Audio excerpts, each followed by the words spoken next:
వ్యసనాలు మనుషుల్ని చిన్నాభిన్నం చేస్తాయి. ఇలాంటి వ్యసనాలలో అతి ముఖ్యమైన వ్యసనం ఎంతోమంది జీవితాలని అల్లకల్లోలం చేస్తున్నది, ఆఖరికి మరణాలకు సైతం గురి చేస్తున్న ఒక వ్యసనం ఉంది. ఇదే మొబైల్ ఫోన్ ఎడిక్షన్.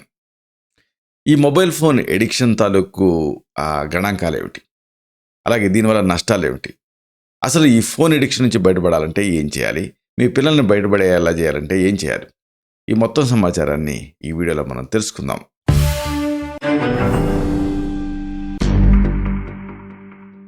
మిత్రులారా, నమస్కారం. నేను మీ డాక్టర్ చిరుమామిళ్ళ మురళీ మనోహర్. ఈ వీడియోలో చాలా ముఖ్యమైన విషయాన్ని మనం తెలుసుకోబోతున్నాం. ఎంతోమందిని ఇబ్బందులకు గురి చేస్తున్న ఈ మొబైల్ ఫోన్ వ్యసనం, దీనికి సంబంధించినటువంటి పూర్వాపరాలు, అలాగే ఈ వ్యసనం నుంచి బయటపడాలంటే మీరు తీసుకోవాల్సినటువంటి స్టెప్స్, ఈ సమాచారాన్ని మనం తెలుసుకుందాం. చూడండి, ఈ మధ్యకాలంలో టైం అంతా కూడా ఫోన్కే సరిపోతుంది. ఒక ఇంట్లో భార్య 3 గంటలు, భర్త 3 గంటలు, పిల్లలు 2 ఉంటే 3 గంటలు ఫోన్ వాడారనుకోండి, రోజులో 12 విలువైన గంటలు నాశనం అయిపోతున్నాయి. 2023లో మీ కుటుంబం మొత్తం కనీసం ఎన్ని గంటలు ఫోన్కి వెచ్చించిందో తెలుసా? ఎన్ని రోజులు? 180 రోజులు, 365 డేస్లో. ఇంత దారుణం ఇది. కనీసం మనం కొత్త సంవత్సరంలోకి రాబోతున్నాం. 2024లో మీ వాల్యుబుల్ టైం మీకు కావాలంటే, మీరు పొందాలంటే ఏం చేయాలి, ఇది తెలుసుకుందాం. ఒక సినిమాలో నేను ఒక 100 రూపాయలు అవినీతి చేస్తే తప్పేంటి అని విలను అంటాడు. అప్పుడు హీరో ఏమంటాడంటే, ఇలా 100 రూపాయలు అవినీతి 1,000,000 మంది చేస్తే చిన్న తప్పు అవ్వదు కదా అది అంటాడు. అంటే దీని మ్యాగ్నిట్యూడ్ ఎంతలా ఉంటుంది. కాబట్టి ఇది మనం గ్రహించాలి. ఇంట్లో కాసేపు ఫోన్ చూస్తే తప్పేంటి అని తల్లో, తండ్రో, కొడుకో, కూతురు అనుకోవచ్చు. అంత ఫ్యామిలీ మెంబర్స్ అంతా కలిసి ఇలా టైం వేస్ట్ చేయడం అనేది నిజానికి పెద్ద తప్పు. టైం పోతే మళ్ళీ రాదు. టైంని దుర్వినియోగం చేస్తే చాలా నష్టాలు, ఆర్థికంగా, సామాజికంగా, ఆఖరికి ఆరోగ్యపరంగా కూడా. కాబట్టి ఈ సందర్భంగా ఒక ముఖ్యమైన విషయం మనం తెలుసుకోవాలి. గణాంకాలు. ఫోన్ ఎడిక్షన్కి సంబంధించిన గణాంకాలు ఏం చెబుతున్నాయని మీరు తెలుసుకుంటే మీకు అది వాస్తవాలు మింగుడు పడినంత భయంకరంగా ఉంటాయి. చూడండి, 66% మంది వ్యక్తులు ఈ నోమోఫోబియా అనేటటువంటి సమస్యతో బాధపడుతున్నారు. అంటే ఏమిటంటే, ఈ ఫోబియా లక్షణం ఏమిటి అంటే, ఫోన్ లేకుండా ఉండలేమేమో అన్న భయాన్ని నోమోఫోబియా అంటారు. ఆ భయంతో బాధపడుతున్నారు. సగటు వ్యక్తి ప్రతిరోజు కూడా వాళ్ళ స్మార్ట్ ఫోన్లో 2 గంటల 51 నిమిషాలు గడుపుతున్నారు. చూడండి, మనకు ఉన్నదే యాక్టివ్ టైము మహా అయితే ఒక 8 గంటలు 9 గంటలు పనిచేస్తాం. మరి దాంట్లో ఇన్ని గంటలు అంటే దాదాపు 3 గంటల టైము ఈ ఫోన్లో గడుపుతున్నారు. ఇది భయంకరమైన వాస్తవం. ఇక సగటు స్మార్ట్ ఫోన్ యూజరు తన ఫోన్ని రోజుకి 2617 సార్లు ట్యాప్ చేస్తూ ఉంటాడని తేలింది. లేదా క్లిక్ చేస్తాడు, లేదా స్వైప్ చేస్తాడని తేలింది. ఇక 50% మంది వ్యక్తులు వాళ్ళ ఫోన్ని ఇంట్లో ఉంచినప్పుడు చాలా అసౌకర్యానికి ఫీల్ అవుతుంటారు. బహుశా మీరు కూడా ఫీల్ అయ్యే ఉంటారు. ఇంట్లో మర్చిపోతే ఏదో కోల్పోయినటువంటి ఫీలింగ్. ఇక ఐఫోన్, ఆ యూజర్స్ అయితే ఆ ఫోన్ని రోజుకి 80 సార్లు అన్లాక్ చేస్తారని తేలింది. ఇక 50% మంది యంగ్స్టర్స్ వాళ్ళ ఫోన్కి ఎడిక్ట్ అయ్యారు అని అడిగినప్పుడు అంగీకరించారు కూడా. ఇంకా 80% మంది యంగ్స్టర్స్ వాళ్ళ ఫోన్ని గంటకి కనీసం ఒకసారన్నా తనిఖీ చేస్తారని తేలింది. ఇలా మితిమీరినటువంటి స్మార్ట్ ఫోన్ వల్ల అనేక అనర్థాలు, ఆందోళన, డిప్రెషన్, మానసిక ఒత్తిడి, ఇక పబ్జీ గేమ్స్ లాంటివి అయితే ఆఖరికి మరణాలు, ఇలాంటివన్నీ చోటు చేసుకుంటున్నాయి. ఇది సాక్షాత్తు యూనివర్సిటీ ఆఫ్ కాలిఫోర్నియా అధ్యయనంలో తేలింది. ఇక మన ఇండియా విషయానికి వస్తే, ఎంగేజ్లో అంటే కౌమార దశలో ఉన్న వాళ్ళలో ఈ స్మార్ట్ ఫోన్ అనేది 39% నుంచి 44%కి చేరుకుంది. అంటే ఫోను అనేది ఒక పిల్లలు పోరాడైనా సరే సాధించుకునేటువంటి స్థితికి వచ్చేసారు. ఇవ్వకపోతే ఆత్మహత్యలు చేసుకునే స్థితికి కూడా వచ్చేసారు. 2023లో 41.20 మంది వ్యక్తులు డ్రైవింగ్ చేస్తున్నప్పుడు మొబైల్ ఫోన్ని వాడుతున్నట్టుగా చెప్పారు. 41% అంటే మాటలు కాదు, డ్రైవ్ చేస్తున్నప్పుడు వాడారని చెప్పారు.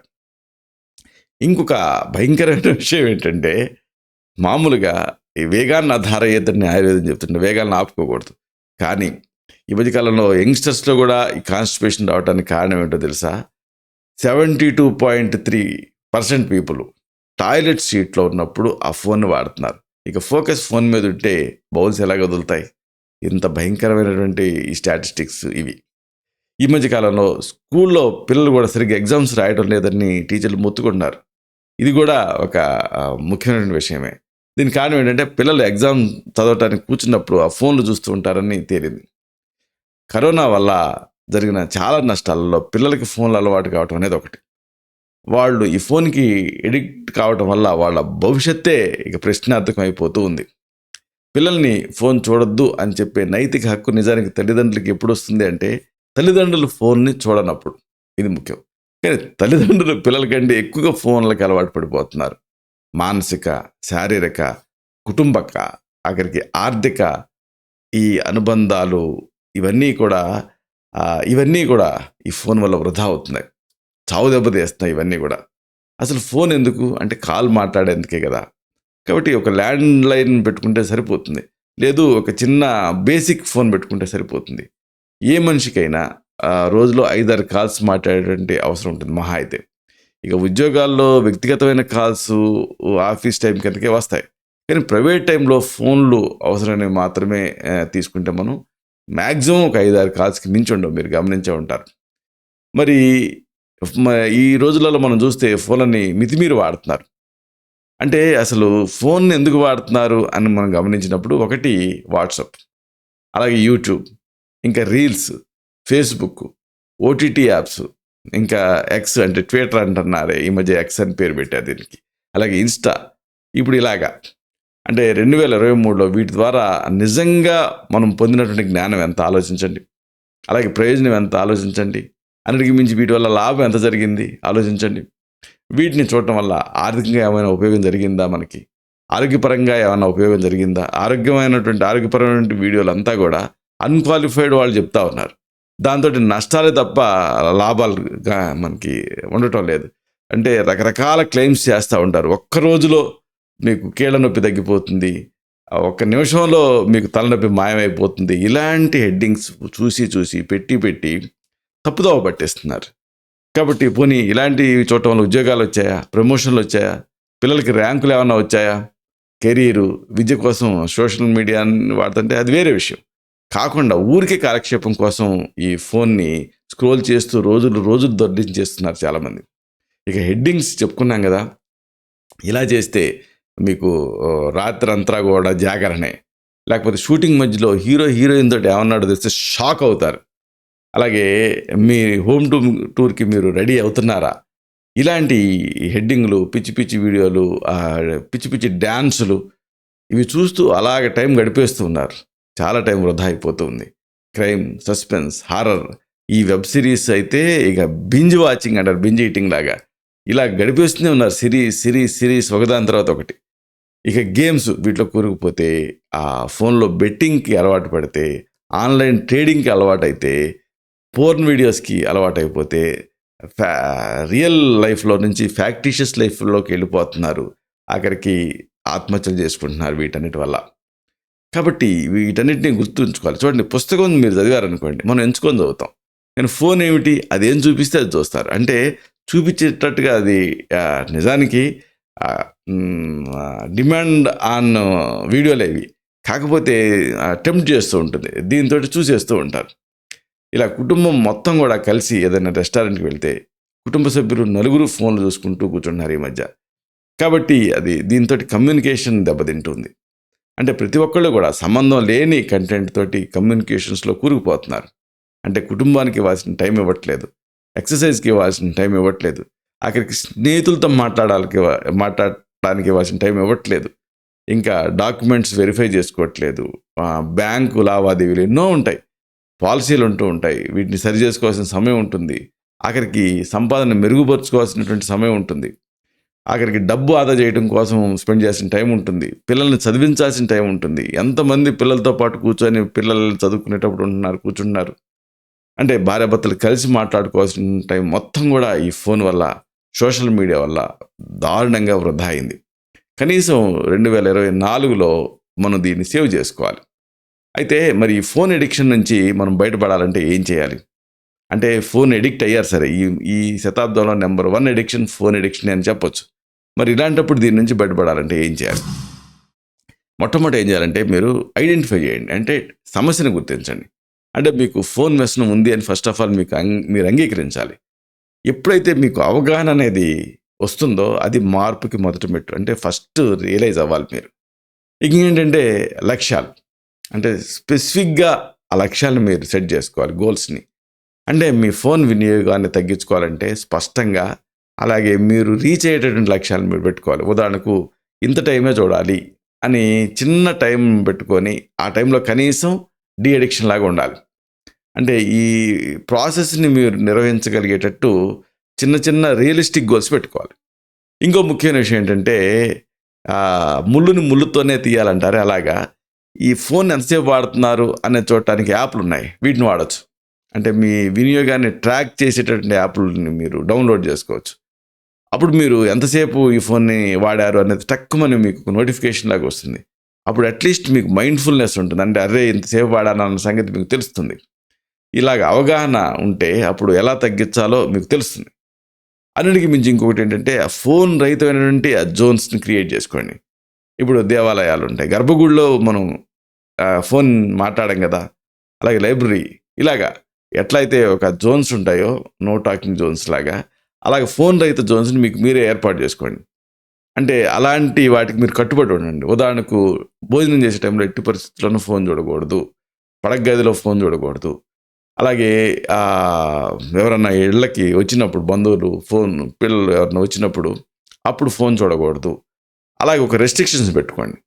అందుకు మించి ఆ షెడ్యూల్ని మీరు క్రియేట్ చేసుకోండి. అంటే రోజుల్లో ఫోన్ ఎప్పుడు చూడాలి, ఏం కొంపలేం మునిగిపోవు కాబట్టి ఆ టైంలో ఫోన్ చూడాలి అని ఒక షెడ్యూల్ పెట్టుకోండి. అంటే 4 to 5 అని.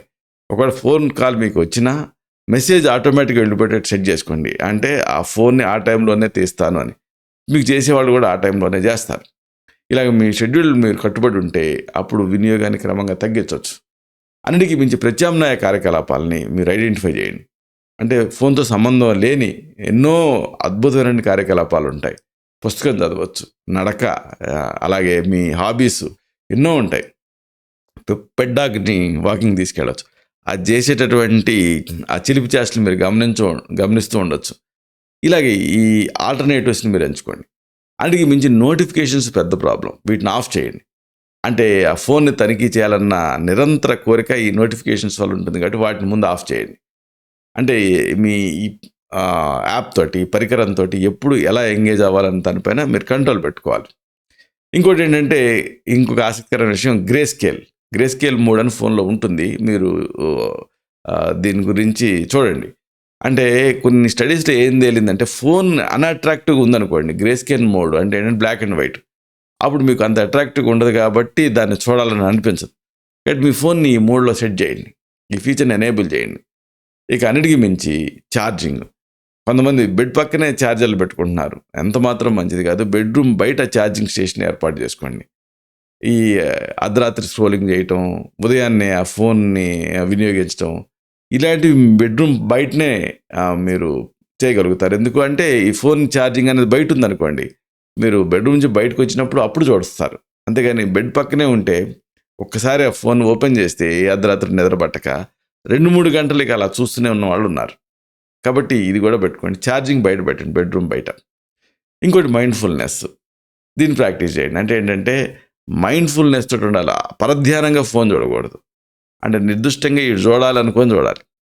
అప్పుడు చూడండి, మనకి ఇబ్బంది ఏమిటంటే పుస్తకం చదవాలనుకోండి, మనం చూసి మైండ్ఫుల్ తోటి చూస్తేనే అది తలకెక్కుతుంది. అనాలోచితంగా మనం పుస్తకం చదవలేం.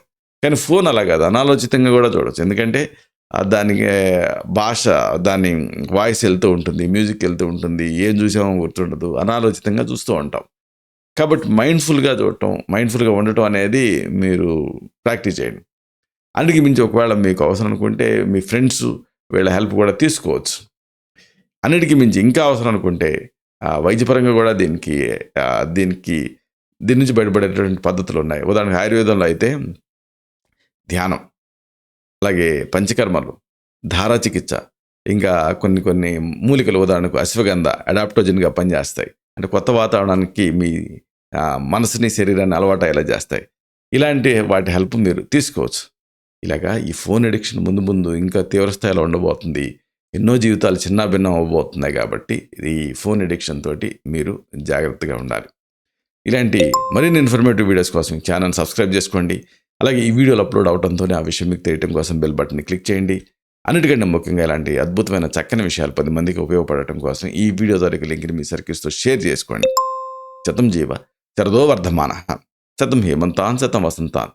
100 శరత్తులు 100 హేమంతాలు 100 వసంతాలు వర్ధిల్లుతూ జీవించండి.